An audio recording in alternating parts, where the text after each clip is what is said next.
Hello, my name is Chuck Wolfe. Over the years, I've worked in many different roles, including leading my own leadership consulting company since 1994. I've worked for and with some of the best companies and universities in the world, and have had the opportunity to work with government officials, military organizations, and public and private schools. I'm a leading expert and pioneer in emotional intelligence. Since 2009, I have been a volunteer hosting a radio show I created called The Emotion Roadmap, Take the Wheel and Control How You Feel. I really enjoy making a difference in people's lives. The show is on award-winning community radio station, WPKN in Bridgeport, Connecticut. In recent years, Simsbury Community Television has been sharing my shows on their station and on YouTube. My sincere hope is that everyone who watches regularly will learn how to use the Emotion Roadmap in their own lives by listening to people who call in to get help with challenges at work, home, and in communities. To learn more, go to www.emotionroadmap.com. If you have a comment or question, email me at cjwolfe@cjwolfe.com. Thank you and enjoy the show.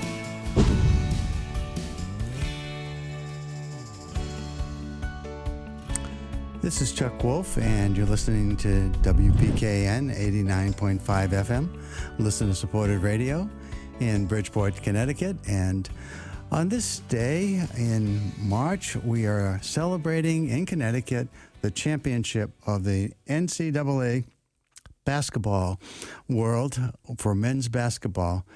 Congratulations to Dan Hurley and the amazing team that he and his coaches were able to put together. And what a great run they had during the time that they were in this NCAA tournament. And for those of you that don't know, the NCAA tournament is comprised of around 350 schools across the United States, and it's the best schools in Division I basketball teams that compete for the championship each year. And Connecticut has now won 5 national championships, beginning with Jim Calhoun, and Kevin Ollie had one, and now Danny Hurley has his first NCAA championship for the University of Connecticut men's basketball team. 5 national championships. They consider what they call blue blood college teams in basketball, and they usually are teams that you recognize the names from many years of excellence in the area of basketball, and they include Duke and Kentucky, UCLA in the times of John Wooden, and Indiana with Bobby Knight and others. But one of the things that is really impressive is tiny stores in Connecticut, where the University of Connecticut resides, has 5 championships tied with Indiana and Duke for the most national championships, 5 each. The only teams out of all 350 that are out there that are ahead of them are North Carolina with 6, Kentucky with 8, and UCLA with 11. UCLA had an amazing run a long time ago with a coach named John Wooden, who was really an amazing person and an amazing coach. But in any case, we're up there with the best in the world, folks. Little Stores, Connecticut, one of the best places to play basketball if you're an up-and-coming young man who wants to play basketball, potentially at the highest levels in the land.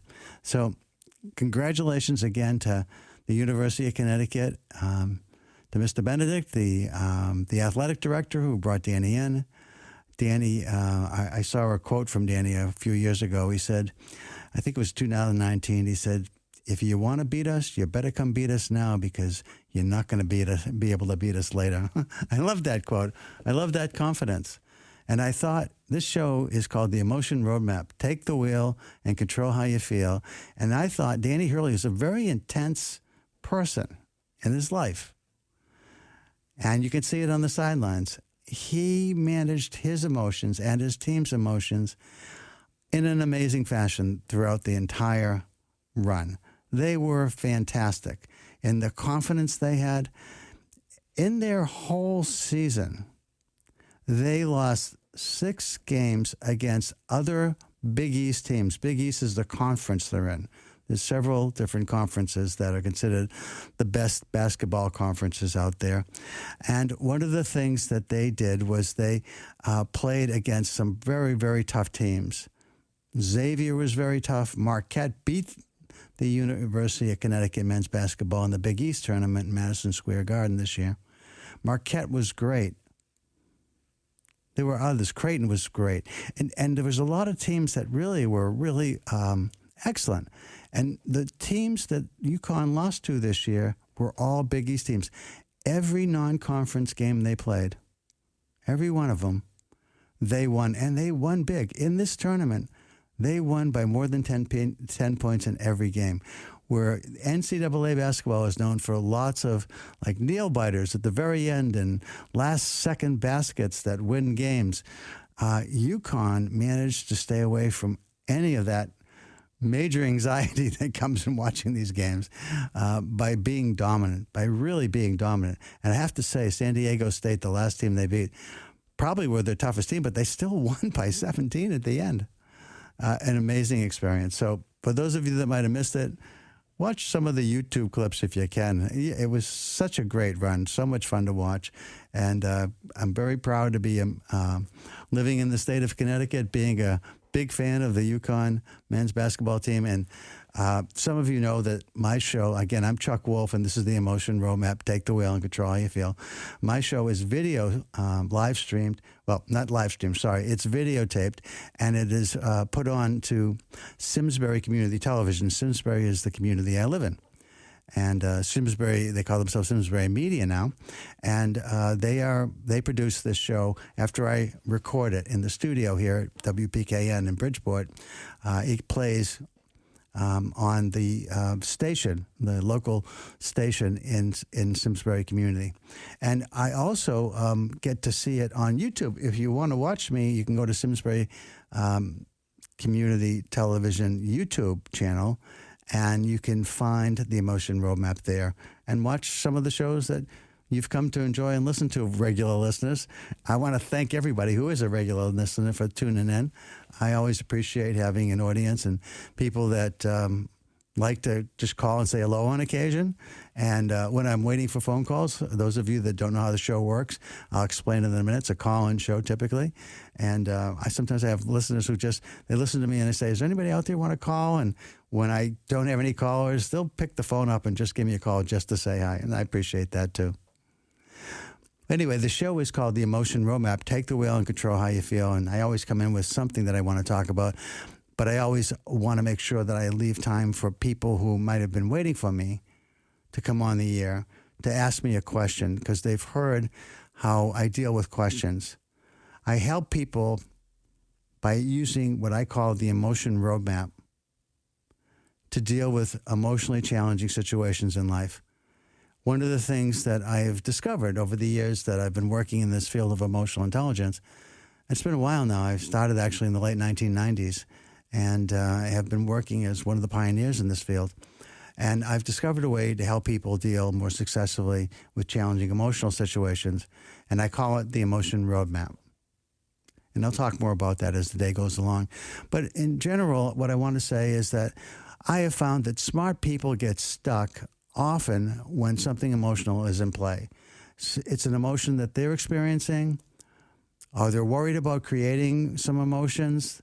Like if you have a tough conversation you need to have with somebody and you're worried about it escalating, and you're worried about emotional hijack, something Dan Goleman, one of the great speakers and writers in this field, had written about, called the amygdala hijack, when a part of your brain seems to be hijacked. It seems like you're having an out-of-body experience where you're so upset and so seemingly out of control that you don't seem to be in charge anymore of who you are and what you're doing. Well, lots of times, hopefully, you're not in that place, but things that cause you to go there and feel that way often are things that seem somehow unsolvable, and you feel a little bit hopeless trying to deal with them. And what I've discovered is by focusing on emotions, on the specific emotions you're feeling, and if you're dealing with somebody else, the emotions somebody else might be feeling, when that's happening, And I help you to focus on what you are feeling and what anyone else who's key to what you're trying to do is feeling. And I ask you, well, is that feeling that you have currently helpful? And you say, honestly, no, it really isn't. And I say, well, then what might be helpful for you to feel? And at first that question is sort of creates a sense of disequilibrium. You know, it throws you off a bit. And you wonder, what do you mean by what would I like to feel? Well, it turns out in this field of emotional intelligence that I'm a part of these days, it occurs that there are special emotions for certain specific tasks. Just as an example, if you ever have been in a meeting where somebody said, hey, let's all be creative. Let's share anything and everything that pops into our mind and not worry about any kind of critical thinking right now. Just share everything that you think has any chance at all of possibly working. And people feel like, you really want me to say anything that comes into my mind? Anything. And somebody says something kind of crazy, you think. And somebody else says, okay, yeah, that's good. And then somebody else says something else. And then all of a sudden, everybody's sharing what's on their minds. And even if it might sound crazy to another person, it feels safe to you to participate. Because you can throw anything out there, it seems, and no one's going to be critical. But if you've ever been in one of those meetings and somebody says something that you might think is a little crazy and somebody else does too, and they say something like, man, that's crazy. That's stupid. Why would you think that or say that? It's very unlikely anybody else is likely to say anything if that happens because you feel very unsafe. So my point is, I want to make the point that a certain emotion in a brainstorming meeting, the emotion of feeling safe, is absolutely critical for a successful brainstorming session where people feel free to share whatever they think is worth sharing. Remember, it's what they think is worth sharing. They're not worried about others criticizing if it works well. So my point is, when I'm listening to you talk and you tell me about your circumstance, your situation, your challenge, and I ask you how you're feeling, and you tell me that the feelings you're having, always informative, by the way, whatever it is we're feeling is worth paying attention to and understanding why we're feeling that way. But also, at the same time, what I've discovered is the feelings we have are not always the best feelings for what we're trying to get done. So when that happens, and I can ask you what would be ideal to feel, chances are you're not going to know. But I can help you discover what might be ideal to feel. And I won't just tell you. I'll ask you. I'll say, well, if you're not feeling safe, would you like to feel safe? And if we settle on, yeah, I'd like to feel safe. And I'd like the person I'm talking to feel safe too. How do we do that? That's the next question in the roadmap. How do we get from feeling unsafe to feeling safe? How do we do that? And by the way, there's not, roadmap's interesting, isn't it? You want to get from one place to another. Like when I get up in the morning and I leave my home to get to Bridgeport, there are several ways I can go. I can travel down Route 91 south, if you know the area, and then over 95 south towards New York once I get to New Haven. And that's one way I can go to get to Bridgeport. Another way I can go is I can travel Route 84 west and Route 8 south. Again, if you don't know the area, this won't make sense. But my point is there are alternatives. There are different ways you might get from one place to another, from one feeling to another. So there isn't like any one way to get to a particular emotion that you want to feel. You want to understand how emotions work, the science of emotions, and I help you with that. And you also want to understand how you work, because even though it's science, just like all the comments over the last several years about follow the science. Well, what science exactly did you want me to follow? Because the science keeps changing. Well, my point is on emotions, the science informs us about how emotions work, but how they might work for you may not be the same as how they work for me. And that's an important distinction. There are unique attributes to each of us, experiences that we've had, life lessons that we've learned, ways we've dealt with anger in the past that are different.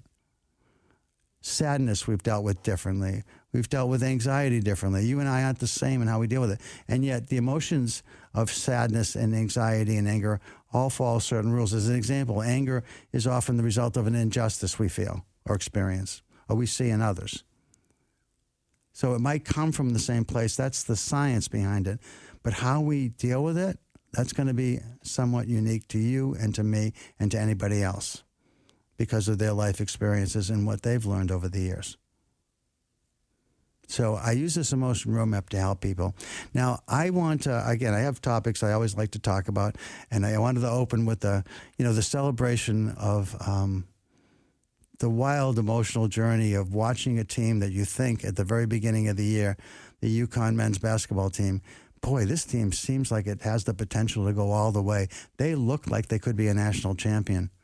And then they entered a dark period where they played in the Big East Conference, a lot of games within the Big East. And they played teams like Georgetown and Providence and Xavier and Creighton and Marquette.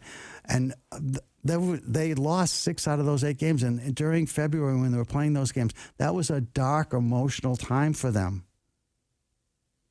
They went from being on top of the world. They weren't actually, they call it seeding in the basketball world, where they have like a ranking of who's number 1, who's number 2, who's number 3, based on certain criteria they look at. They look at potential. They look at the games you've played against the quality of the teams you've played and how you've done. And then they come up with some ranking that comes across different people, professionals who are in the sports world, who rank these people. And then they give you a ranking. And usually you hear about the top 25. And Uconn wasn't one of the top 25 in the very beginning of the year. But in the early part of the season, they got up to number 2.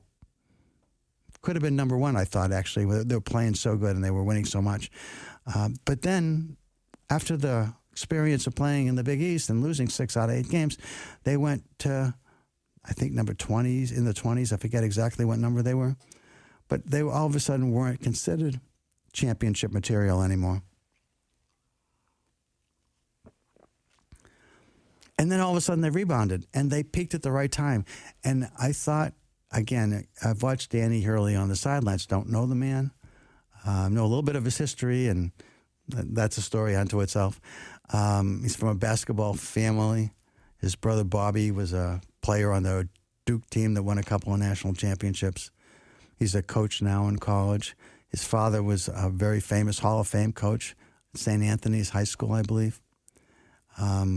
Coached over 50 years. I mean, a remarkable basketball family. And Danny grew up with that.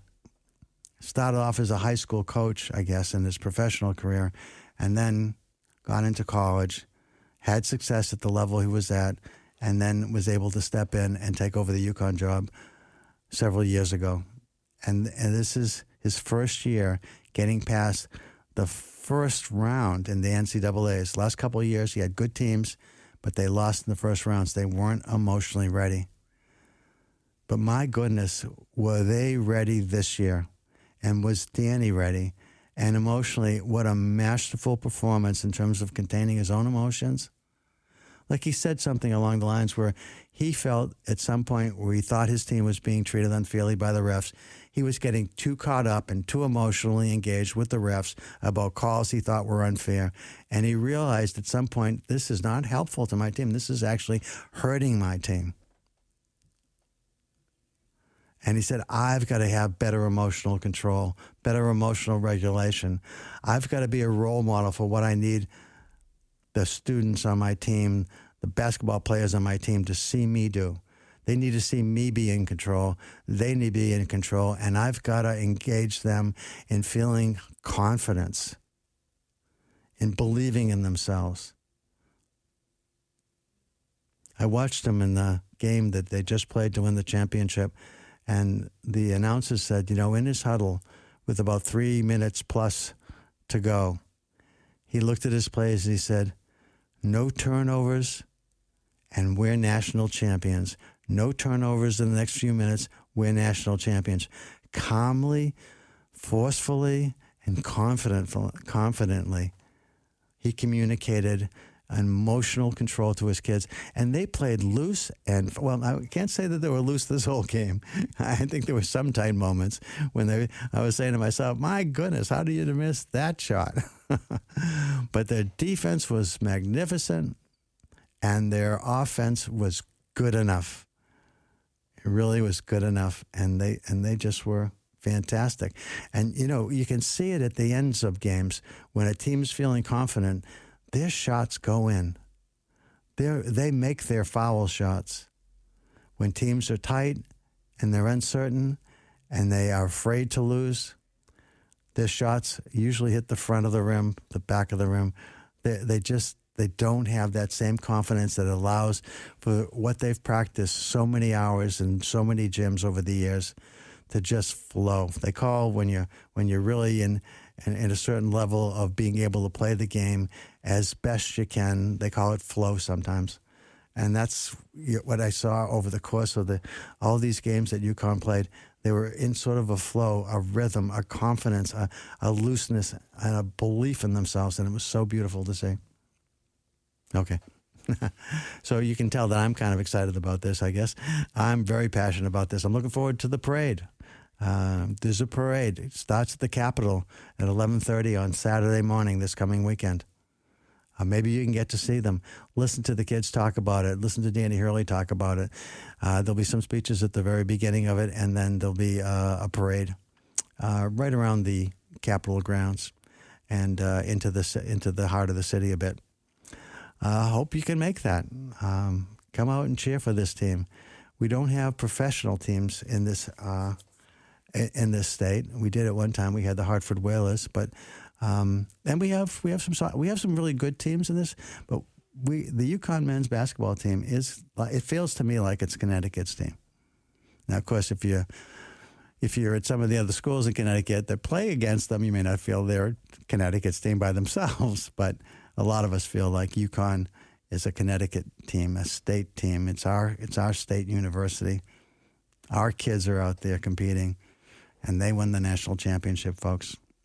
Anyway, the show's about using the emotion roadmap to help people deal with their emotional challenges by focusing on emotions, by helping you understand what you're feeling and how it might change to something more helpful, more ideal to feel, what strategies you can employ to get you to feeling what's more ideal, and then asking you if you can actually feel confident that you can execute that strategy, that you have the ability to complete and implement the strategy we talk about, and that you're also willing.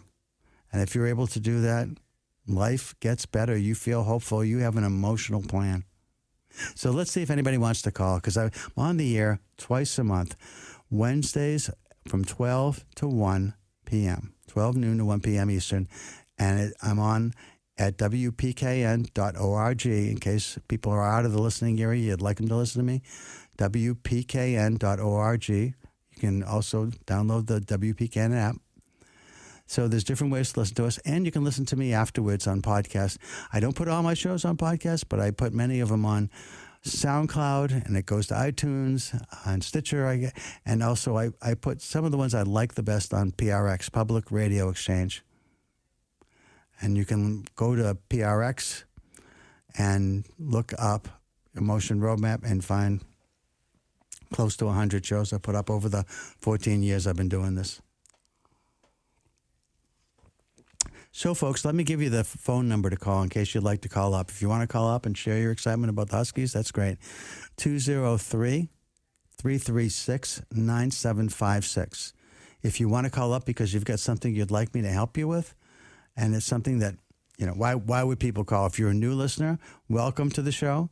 If you're wondering what the show's about and what you might call about, really anything that is of concern to you, but where people typically have issues that are emotionally challenging are often in the workplace, sometimes in the community, also often with families and relationships. Sometimes it's with a father, mother, grandparent, aunt, uncle, sister, brother, child. It could be really anything that's not working quite the way you want. I had a call yesterday with someone, and I like the idea of being able to demonstrate this. I'll just give an example of somebody that I helped yesterday. It wasn't on the radio, but it was someone who was talking to me about promoting my work and doing more with my emotion roadmap. And it wasn't a vendor per se. It was somebody who was a colleague in the field and was thinking about doing some additional marketing and was trying to be helpful to me in my business because I sell some assessments that they market. And so they wanted to be a win-win of some kind. And I said, well, this emotion roadmap is something that I'd like to see if you might promote. And she said, well, she didn't know about that. So I said, let me explain it to you. And I did. And I said, well, I can actually demonstrate it for you, because I said, and here's what you might think about too, folks. You know, have you ever felt like you have a behavior that you're not proud of, that you're concerned about, that you worry about, and sometimes even maybe embarrassed or at least upset with yourself when you engage in it? And it's not necessarily a rational behavior, and yet it happens. It continues to happen. You know, examples of it might be, you know, that, you have too much alcohol when you're stressed, or you tend to stay at work later than you need to, and you work so hard to get things right in the workplace that when you come home you're exhausted and have nothing left at home for your kids and your family, if you have kids and family. Or that you work out almost too much. You know, you can't stop yourself from running distance and miles. And again, so I don't want to say any of these things aren't healthy at a certain levels, but they can become unhealthy and problematic and become irrational. And so as you think about these things and you think about what something might be, maybe overeating or eating at night after dinners are done, or again, or maybe taking drugs inappropriately. You know, there's lots of things that we do that we know don't make sense. One of the best ones, most visible ones, I think, to tell you about is people that text when they drive. There's nothing crazier than that, and yet, there's a lot of you listening, I know, that have done this. And so it's not rational to do this. I don't think anybody would argue that it's rational. And so why do we do irrational things? And that's part of the science of emotional intelligence, the idea that our feelings drive our thoughts, drive our behaviors.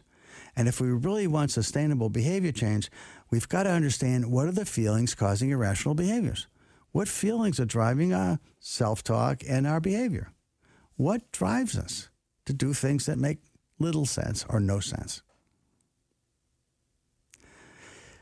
As we uncover the feelings that are driving our particular irrational behaviors, I try to help you by suggesting that, well, if we understand where that feeling comes from, I don't like dwelling in the past, but I think the past informs the present. And I think it's useful to at least consider where the feelings might have originated. Not spend a lot of time there, but just understand where they came from. And to see whether or not you might actually change that feeling. So when you hear the bing, and you know you just got a text, that you don't feel the same way that you have felt in the past that caused you to look at it while you're driving, as an example. Can you actually change that feeling? First, understand where the feeling comes from, how it originates, and then can you change it? Now, sometimes you can, but actually not often, interestingly enough, unless maybe with deep therapy.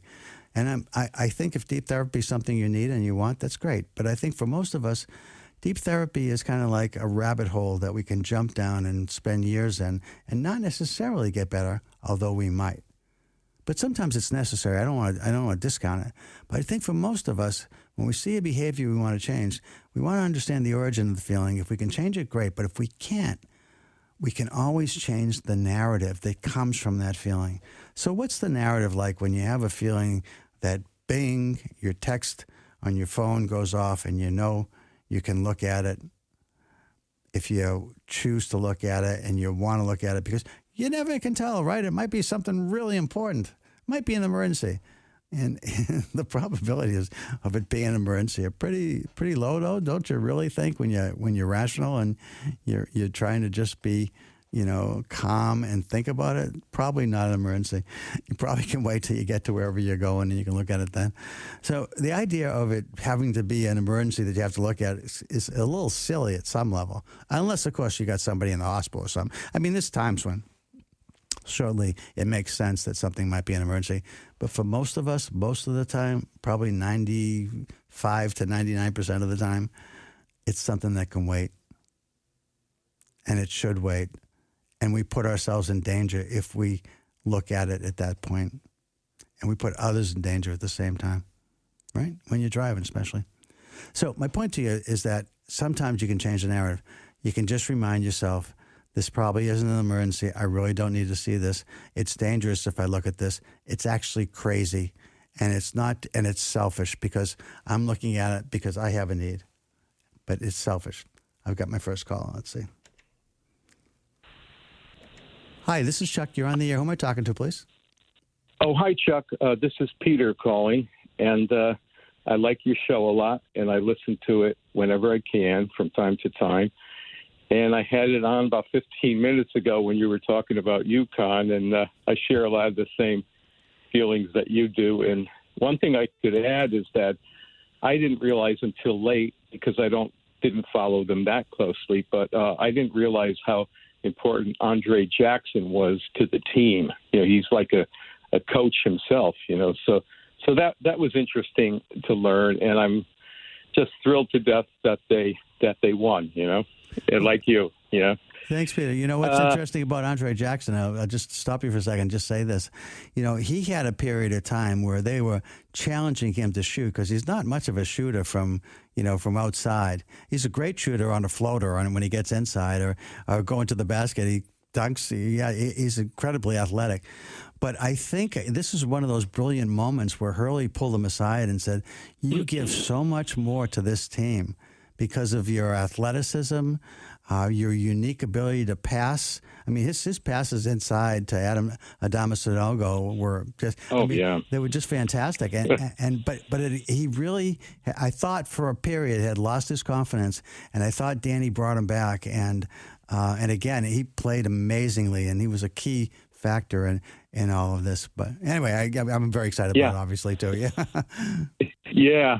I could go on and on. We both can. But I wanted to bring up something emotional about me. Okay, sure. And I have a problem with when I have a certain medical issue or a certain issue with finances or with, I don't know, just like my van recently has a couple of problems that have to be attended to.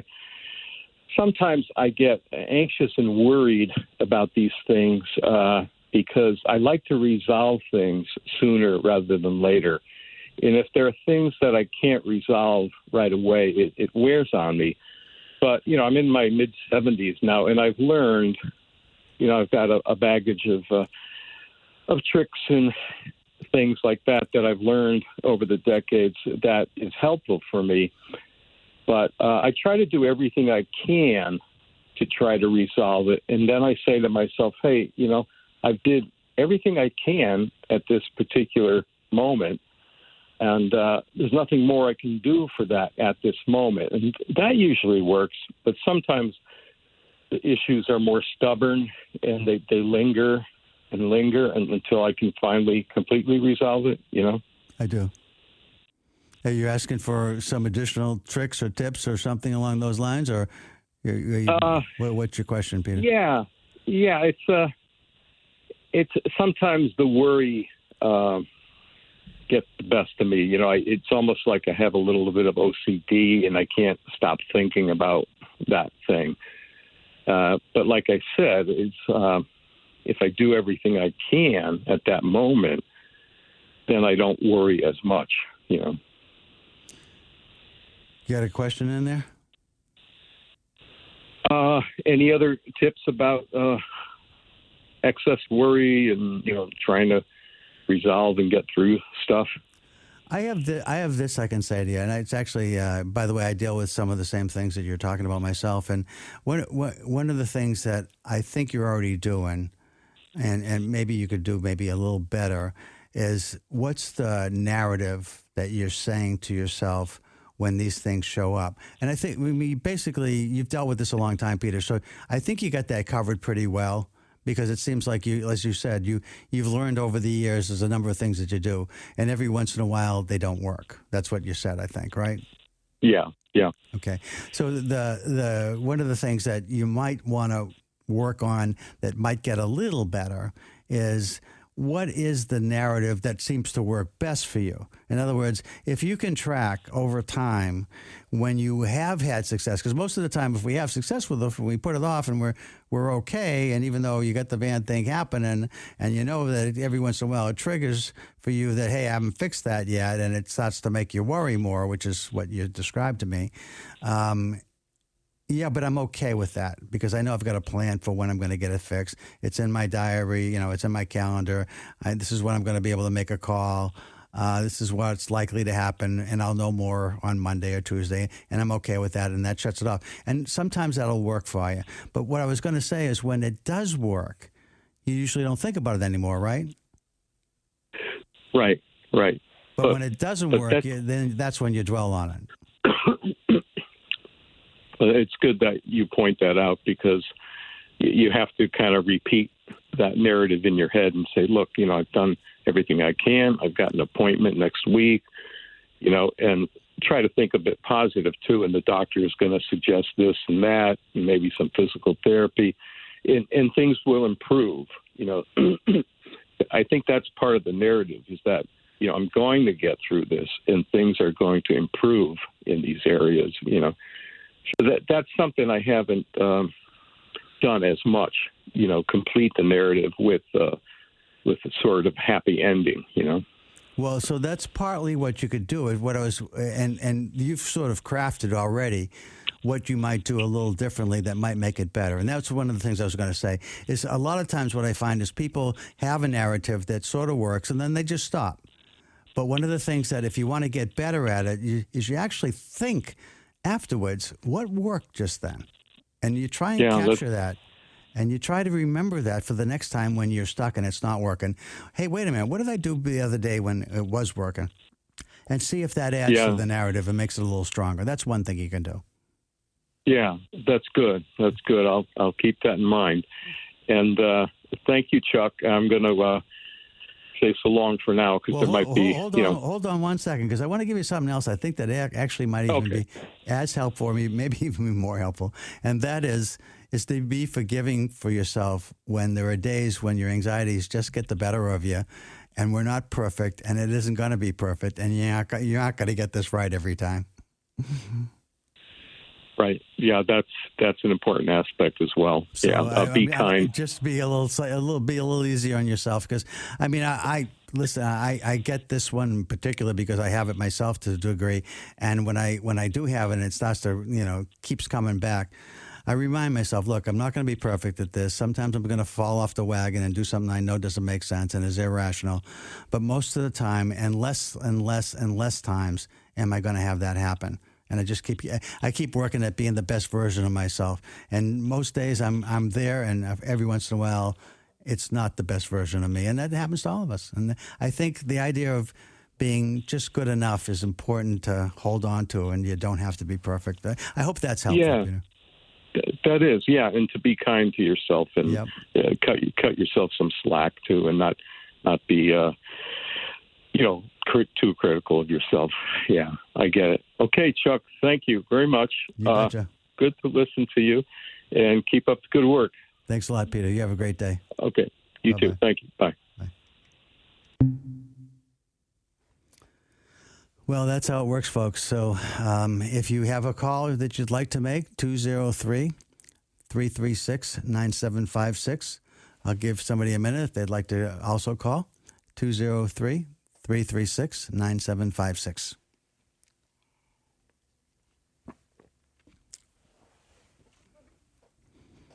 Well, I was saying the other day when I was talking to this person about how this all happens, right? And Peter was a good example of it.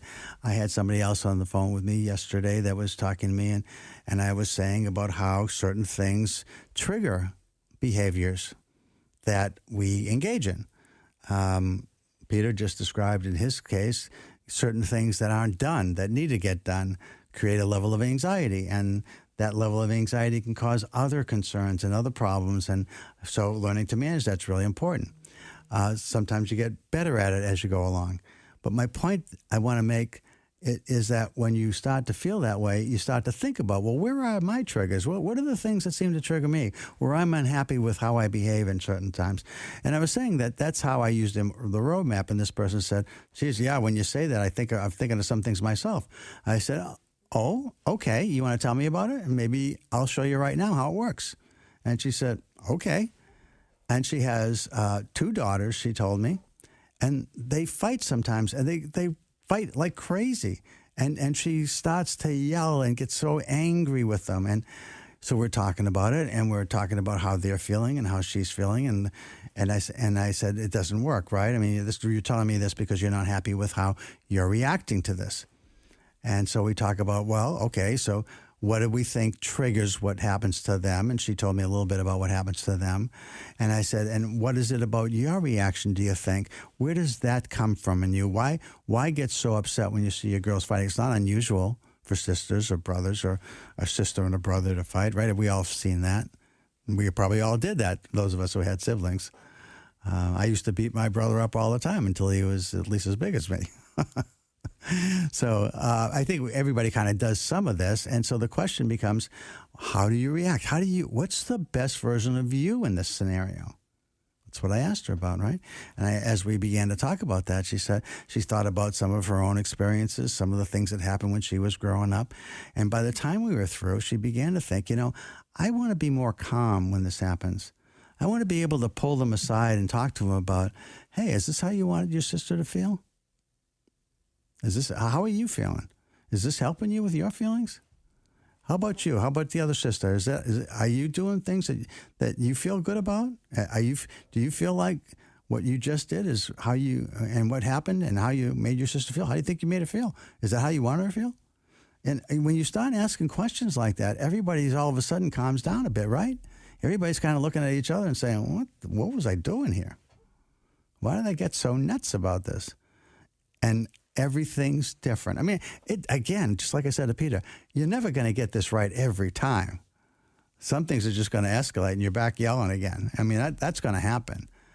But what if most of the time, by changing the narrative for yourself, by calming yourself down and talking to yourself about what do you want for an outcome, how do you want your kids actually to feel? Of course you want them to stop, but how do you want them to feel? And what are they feeling right now? And what might you say or do with them that's going to cause them to feel the way you want? That's what this roadmap's about. That's how it works. So I encourage you, if you got something that you'd like to talk to me about, give me a call right now, and then I've got some time left. I'm on the air from 12 noon to 12:55. So it's 12:41 now. So I've got some time to talk with you if you want to call. 203-336-9756.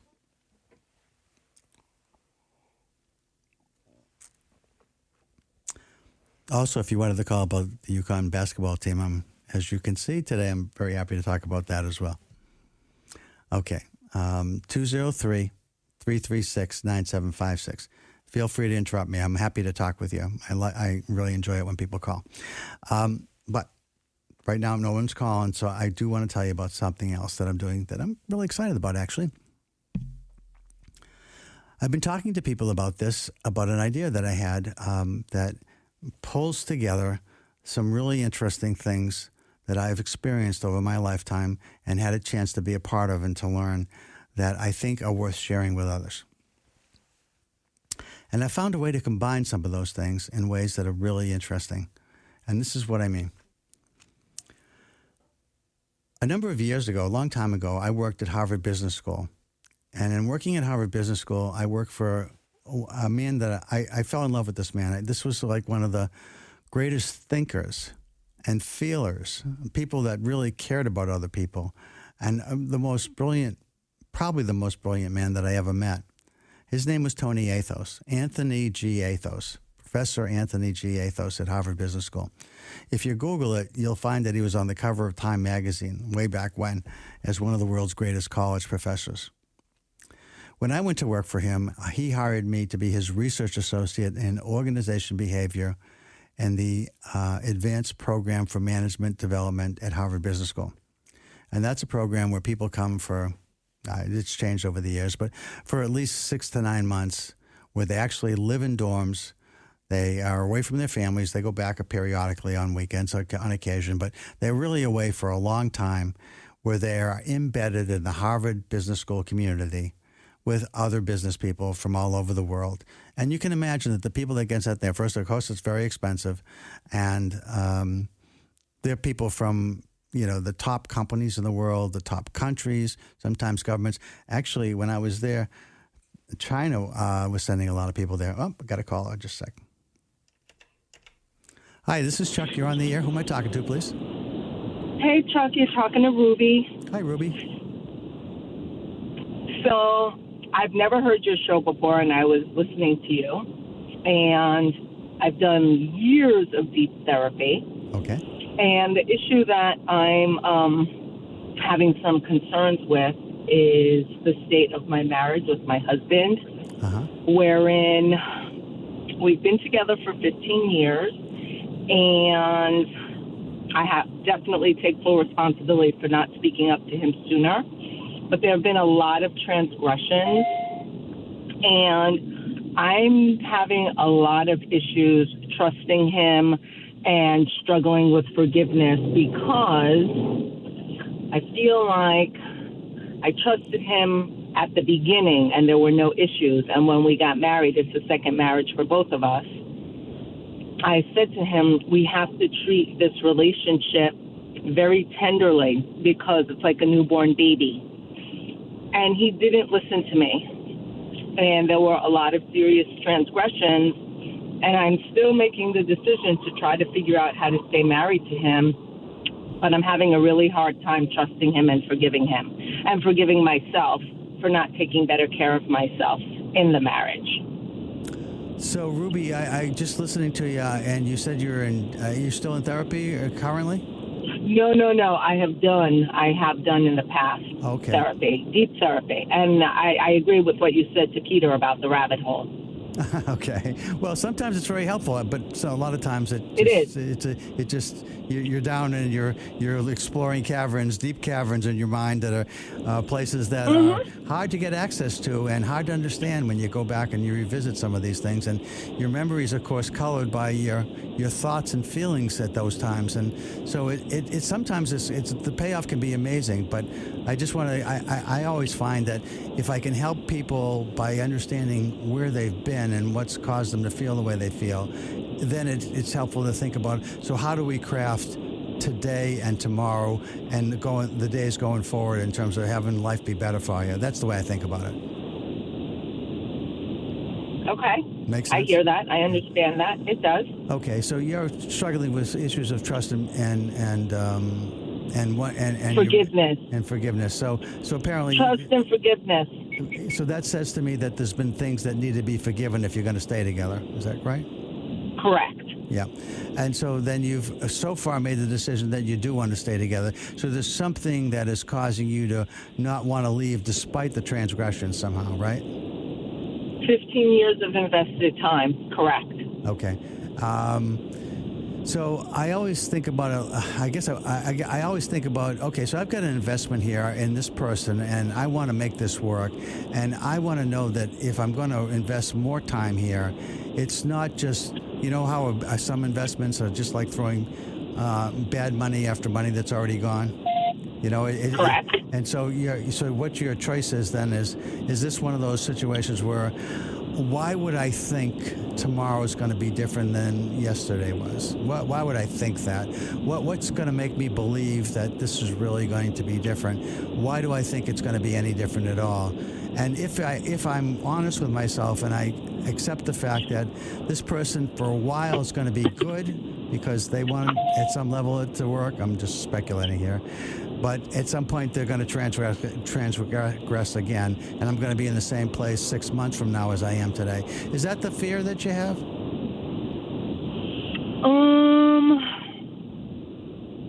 I do want to give credit where credit is due, that my husband finally seemingly has, quote unquote, heard what I've been saying, and he has been in a much better frame of mind and much better behavior, but it's still just too new and young and fresh, and I have to give it and him some time. So it's really, like I said, it's just about trusting him and forgiving him, and how to forgive him so that I can trust him, and how to trust him so I can forgive him. I just think that more time. It just feels like more time. It just feels like it needs more time, although I am struggling.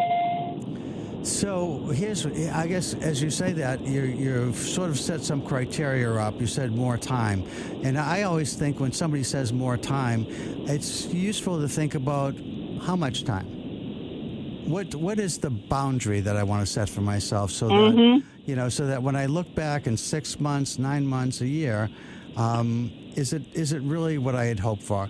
Because, by the way, again, I don't know what your husband did or what you're saying things are better. And what I find is when people have relationships that, for whatever reason, somebody's done something that is untrustworthy, it feels like betrayal at some level. And it's really, that's the longest emotional journey any of us can take, is to try to get back to trusting when you felt betrayed. It really is hard to make that journey. But so you want to make it, you've invested a lot of time. I suggest to you that you think about how much time. When you say more time, what does that mean to you? Any thoughts about what that might mean? Well, definitely I am very guilty of moving the goalpost out, as far as, when this happens, when that happens. And I do have another goalpost, and to me, it feels like the final goalpost, as far as by the end of this year. I'm going to do a reassessment of where he is, where I am, separately of each other, and then where we are. And so thinking by the end of this year. So you have a time frame, sort of. Did I lose you? Oh yeah. Nope, yeah, so, I'm here. So do you have a time frame, sort of, right? Correct, I do. Okay, and so you said you sort of moved the goalpost. Does that feel okay to him? Oh, he has no idea that the goalpost was moved. He has no idea. I think that a lot of husbands and men think everything's fine and dandy if the woman's not saying anything. And part of the reason why we have issues is because when I do try to talk to him about it, he gets very, very defensive, and he throws leaves up like a big fat gorilla and is always shutting the situation down. So when I'm trying to have a conversation with him, and I try to always have a conversation about what I feel needs improvement or attending to in the marriage, I do it when things are smooth and calm and seemingly happy, not at a time when there's duress. But he feels very attacked. And so that's kind of been his approach. So I haven't been able to have the conversations with him that I would like to have. Okay, and you're giving yourself a year to make all this happen. You're not saying it has to Correct. be this week. Okay. Well, first of all, I think it's very smart to do it the way you've done. Are you open to me suggesting something else you might try that might be helpful? Sure. So one of the things that I think that if you know he's going to be defensive, and you recognize that about him when you want to bring something up in a calm time, you know how I just asked you, is it okay if I bring something up? And you said, sure. I think the idea of asking permission, can I bring something up that I'd like to talk to you about? I don't want to upset you, but this is something that's concerning me. Would it be okay to bring it up now? And the reason I say, would it be okay to bring it up now, is because it allows the person who's hearing it, just like you did a second ago, to say, no, I'm open to it. Sure, tell me about it. And even if it's going to be critical, it doesn't feel as critical when you've asked permission. So you want to think about how you want him to feel, not just tell him how you're feeling. Mm-hmm. And that will help with these kind of discussions, I believe. Okay. I'll definitely tack that onto my list of strategies. Well, I think it's a helpful one. The other thing is I wouldn't be just the times when you're talking like that. I would think about, obviously I'm hard talking to you. I don't know if I was talking to him and I asked him, is everything that Ruthie's doing the way you'd like it to be? No, but I'm okay with it. I mean, life is what it is. But if I pressed on it, one of the things you might think about is what are the things that I might do to make him more want to do the things I need and want from him? Is there anything I might do different that's going to work towards getting us to the place I want to be in a year, and hopefully he wants to be too? Well, it's very, very interesting because I think that one of his strategies is he uses this term called mistake of the heart. And I think that he treats me the way he wants to be treated, where he will give me a lot of latitude. And whenever I'm trying to take ownership for something and apologize, when I'm acknowledging that I've been the one who's been egregious, he says to me, oh, that was a mistake of the heart. And I think that he wants me to not be, quote unquote, as sensitive or as much of a stickler. He wants more. Ruthie, I have to stop because I got a hard stop in 15 seconds. I'm going to be cut off and the automation starts. So okay, blessings. Thank you, Chuck. You're welcome. Let me just say, I think work with him on that, and I think you got some chance to make this better. Take care, Ruthie. Thanks for the call. Okey-doke. Thanks, everybody. Talk to you next week. Bye-bye.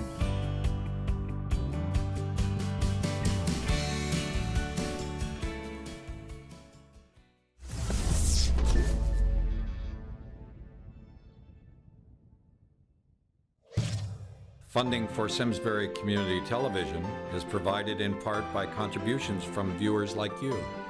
Thank you.